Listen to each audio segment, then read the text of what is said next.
What's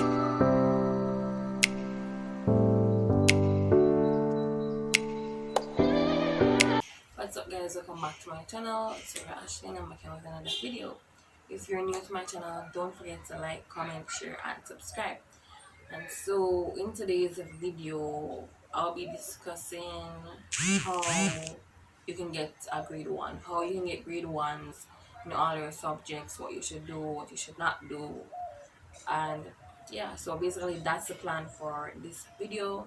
As I said before, don't forget to like, comment, share and I recently watched a video on YouTube with this girl. I don't remember her name, but I watched a video on YouTube with this girl, and she did CAPE last year in 2021, and she ranked like I think first in the Caribbean for a couple of science subjects basically. And in the video, she was basically being interviewed on what she did, how she got those grades, and how she got the distinction, how she topped the whole Caribbean or topped the whole Jamaica. I don't exactly remember how it go, but something like that. Anyway, but as I was watching the video, the girl in the video, what I realized is, or what I knew all along, but this girl is just a regular human being. She's a regular student, just like anybody else. And so she deals with the same problems as everyone. She deals with time management, she deals with stress, she deals with distraction, she deals with everything. But she still persevered and still got those grades at the CAPE level. She still topped her, she still topped Jamaica basically in some of her subjects. So basically what I'm trying to say in this video is, when people say things like how to get a grade 1 or how to get grade 1s in all your subjects, it's it's possible. First and foremost, it is possible. It is definitely not. Basically all of us are given the same tools, but it's not all of us know how to use them. So for example, this girl in the video, what did she do differently from her other classmates? What did she do differently? She actually studied. She talked about how she tried to make time to study. She cut back on like watching movies or like shows and stuff like that. She talked about watching YouTube videos to help her understand. And she also talked about like how she was good at the science subject. She was good at it because she was naturally good at it. And as I said, that we're all given tools. We're all given tools to succeed, but my tool might be different from your tool, and your tool might be different from my tool. So while I might be good in agriculture, you're not good in agriculture. And while you might be good in physics, I can't do anything in physics. So that's what I'm trying to say. And so it's important for us to identify our strengths and our weaknesses and work on them in order to get those grade 1s. So last year in 2021, I did CSEC. I did it in total. Overall, I have 11 CSEC subjects with 7 grade 1s, 2 distinctions, 3 grade 2s, and 1 grade 3. Now, I believe that the grades that we receive are what we work for. So, for example, if I got a grade 3 in physics, and I am actually satisfied with that because I know that me and physics were not friends from a long time. I can't do physics to save my life, but I gave it extra attention, but physics is a whole language to itself for me. So I got a grade 3 in physics, and I'm completely fine with that because I know I can't do nothing with physics. And as for biology, chemistry, and mathematics, those are what I got my grade 2s in. For me, mathematics, I am not like the worst math student. I'm not the worst math student, but I'm also not the best math student. So I am satisfied with that grade 2. And I spoke in one of these videos sometime back that I did maths in grade 10 and I got a grade 3, and I went back and did maths again and then I got the grade 2. So I am satisfied with the maths. As for biology now, general biology, when I did general biology, I'm still puzzled on it, but I got the grade 2. But when I looked at the profiles, like I got 2 A's and 1B. So it looks like I would assume that I missed the grade 1 mark by literally maybe even 1 mark. I got A, and a B for my profiles for the grade 1 for biology. So I think that I missed the grade 1 by made grade 1 for general biology by now 1 point or even a couple points, but it's not very far off. And so, as I speak about that now, about the points, that sometimes even the smallest points can make the difference with you getting a grade 1 and you getting a grade 2 and you getting a grade 3, grade 4, 5, and 6 to go on. So, I'm just trying to say that we're all equipped with the right tools, right? We just need to learn how to use our gifts, our talents, our interests, for example. I think we need to identify our strengths and work on them. We need to work on our strengths and identify our weaknesses. So now, in order to get that grade 1 at CSEC, or if you want to get grade 1 in all your CSEC subjects, there is not a one answer. So there is not a one answer to getting. Don't pay attention to the noise. There is not a one answer on how you can get that grade 1 or how you can get grade 1 in all your subjects. There's not a one answer to that question. So at the end of the day, it all comes back to studying. Like when I was doing CSE, I wish there was someone there to just tell me the secret or just a shortcut on how to pass that don't involve long hours of studying. Like I wish there was a shortcut, but there's not. So at the end of the day, if you want to pass, you need to study. You need to study and you need to gain knowledge. You need to gain information. So one more thing, the way our CSC does things is when they give you that long syllabus with the amount of topics and the subunits and everything underneath that, best believe it, them not test upon everything. Them not test upon everything. They can't test upon everything. So maybe half of the stuff in that syllabus, you won't even see it on the exam. Even half of the stuff in the exam. But guess what? You still have to study it. You still have to know it because you don't know what they might put on the exam, especially the paper 2. So you don't want to say digestion. For example, digestion in animals apparently. For example, in agri or something, there's a part of the syllabus where it'd be like digestion in what do you call it now? Digestion in the cow or digestion in the rabbit. You don't want to neglect those areas, or you don't want to neglect knowing how to label an egg in case it comes on the exam asking you to label that egg and also to write the function. You don't want to neglect it. So because of that, CXA forces you to spend long hours studying. Probably some of the stuff are irrelevant. Some of them really irrelevant, but you spend long hours. I study so much things, and out of 100%, you probably only test upon like maybe 50% of that the test upon. So it's just that's how the CXC do it. That's how they do it. So some of the stuff you won't even see it on the exam. You just have to go study it and hope so whatever you studied upon the exam. But to be safe, it's best just study the syllabus or get the main points under the syllabus, right? Get the main stuff in the syllabus. As I was watching, so as I was watching the video with the girl who topped some CAPE subjects and stuff like that, she spoke about time management. She said something about time management, and it just stood out to me. She had proper time management, something that I probably lacked when I was doing CXC in a sense, because even though teachers and people and they say scientists or whatever say it's best to make a study schedule, study timetable. For me personally, I could never stick to a study timetable because the way I see it is that, and in a way, I see it as impractical.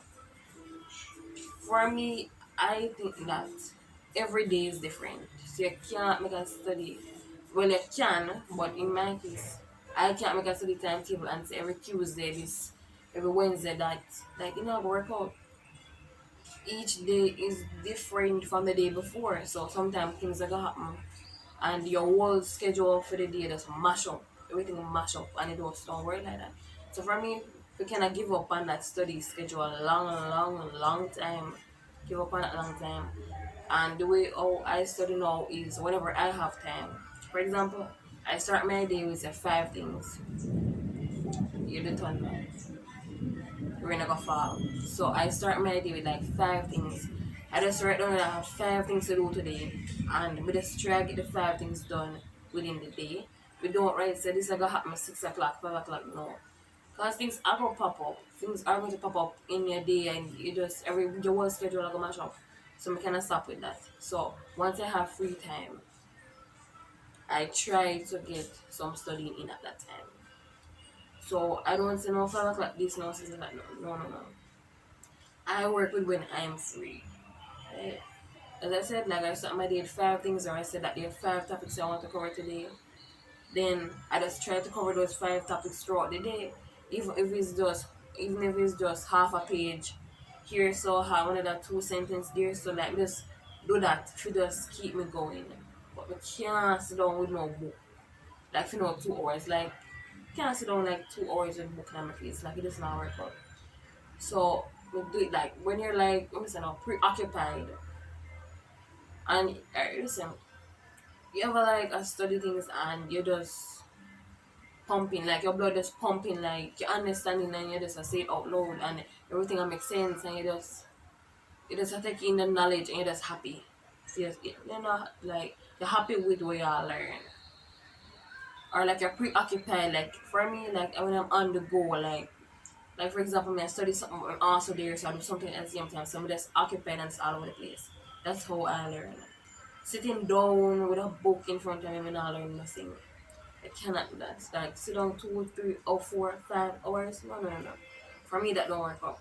So as I said, you need to find what works for you. Proper time management. Find what works for you. When is the best time for you to study, in the morning, the evening, the night? Just find time to study and also establish kind of like a time management thing with your time. Yeah.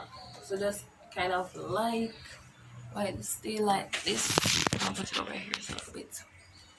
Okay, so just try to establish what works for you. Just try to figure out what works for you in particular. Because what works for one person not probably not work for you. So just figure that out. But at the end of the day, you need to study. You need to study. So probably if they had finished watching the video, you probably should go study because it's not April now is May exam I start. May June exam. Yeah, so exam the right around the corner anyway you take it. And you take it exam the right around the corner. So one other thing now, you see you're the that you know. That's where I go from. That's fine. Alright, either way, so during this time when exam is so close, my advice to you is no matter how much you want to watch the movies, the TV series, the Netflix, the whatever show you watch or you start watch and you're there episode 50 and you just after reach 100 or you want to start this new show but you talk about the show and you want to see it yet, like you can wait. All the show in the world, all the party, if you got party, all the foreign, all the sporting, all the guard road and the whatever, all of that I still did it when CSE done. It's going to still be there when CSE done, but guess what? CSE is just for that period of time.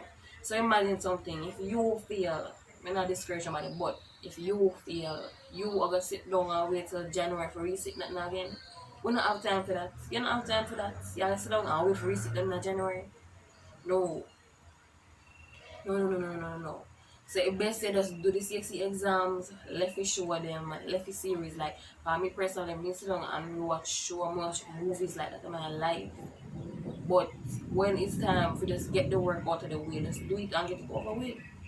When exam done and you sit down and you watch that show morning, noon and night instead of watching 100 episodes, show them and you watch movie after movie, you watch off the whole on Netflix. It's all going to still be there when the exam done. Just do what you have to do. So now for some tips like for when you're in the exam and stuff like that. So yes, so the purpose of this video is you want a grade one. You want grade one in all your subjects and stuff like that. So as I said before, you study, you need to study, you need to study. And no, I'm not really encouraging this, but squatting before an exam does help in a sense, right? Squatting before an exam does help. Me not promote this, but it does help sometimes. I'm not promoting it, but it does help sometimes. So for example, if you know a squat, you squat. You want the grade one, but you know you're not studying enough now. This is the case. This is a scenario here. You want the grade one, but you know you never study enough. So what you gotta know? You squat whatever you can squat before the exam or the night before, whatever. You squat where you squat. As I reach on the paper, just write them down. Like, that's one thing. As I get pen and paper, just write down whatever you know quick and fast before you left your brain. Come about say squat, say information not stay long. So write it down as soon as you reach at the exam. Now that is like a trick we can use. Then when you're in the exam, you see something where you don't know. Make an educated guess. Don't leave it blank. You will not leave it blank. You might get even a 1 mark feet. And that 1 mark can make the difference when you get in a grade 1 and a grade 2. Or a grade 2 and a grade 3. So don't leave not a blank or if you don't know A from B foot. Write something. Out of a foolishness, you write it there still. Make an educated guess. If you don't know what the something is, make a guess about it. Just write something, don't leave it blank. Write something. And also, while you're in the exam, work swiftly. Like, write your hand them fast. Just work quickly in the exam. Read carefully, of course. You read carefully. When it's also work quickly. Write quickly, work quickly. Kind of like monitor your own time at the same time. Kind of like monitor your own time in a sense. Like, when I think you can bring watching an exam, but you can just watch your time and just move fast. Don't sit down if you don't know something. You will not sit up on the one question for the whole of the time. Move on and do something else. And if you're going to exam and you don't know nothing at all, still write something on the paper. Even a foolishness. You must even remember one word with teacher that talk in a class and can put in a sentence. Believe it or not, you're the son that is still. But believe it or not, some students used to get them grade 1 year and they get these distinctions. Sometimes buck-ups do it. Buck-ups do it. Some of them are squat their way to that grade 1 day. I'm not promoting it, but sometimes they squat their way to that grade 1 day. And it's sometimes we make educated guess. Sometimes it's not like the full definition they provide by the people, but they made an educated guess and so they get the mark. Right? Sometimes it's not about being smart. It's not about who work harder. Sometimes it's not about that. It's a who works smart. So a person who probably does squat might even go into the exam and get the grade 1. Might. We not promote this, but might. But you just make sure that you study and you know your content, when your diagrams and stuff like that, just so you know what is what from rate to. Alright, just make sure you know that. And as I said, I'm not promote squatting. I'm not promoting it, but sometimes it literally can save a grade. Sometimes, but I'm not promoting it. And during this like exam time or this exam period or whatever, if you're the type of person who you have goals or you want to go to college or you want to go wherever, you know you have certain goals and you know you need this CSEC subject in order to get them. Now, if you're the type of person who you know the type of friend them we have around you, not really good for you, but them are your friends still. So you have big goals for your life, but them your friends have rich parents or something, so all of them feel them life still set. But you know, so your situation is not like that. This is the time for you to cut ties with them. If you want to pick them back up after exam, you can pick them back up after exam. But at this time, you only need people around you who have the same goals as you. Believe it or not, the company that you keep, it rubs off on you. Believe it or not. So don't waste time with who don't have in priorities straight. If you need to cut ties during this time with people, best believe it. You cut the ties, do what you have to do. And if you are friends with them long time or whatever, you pick them back up after exam. That's up to you. But if so be the case, I need to do that. You may need to do that. And last but not least, you need to believe in yourself. Believe in yourself. Like, believe so you can pass it. Like, confidence. Have some confidence. Like, even if you don't know nothing going into the exam, have confidence. Like, going there with this confidence, going there with this, like, positive attitude, just going there with this positive mindset. And bring that positive mindset. And best believe it. Sometimes you might win an exam and you don't even know nothing. But best believe it, you just start right. Like just write sometimes when you're writing, ideas just start come to your head as you're writing. So just don't sit down and look in a space. Right? Don't sit down and look in space. But obviously if you want to get that grade one, you need to study your content. You need to study your content, but I guess squatting also helps, but you're not promote it because squatting you can also forget whatever that squat say.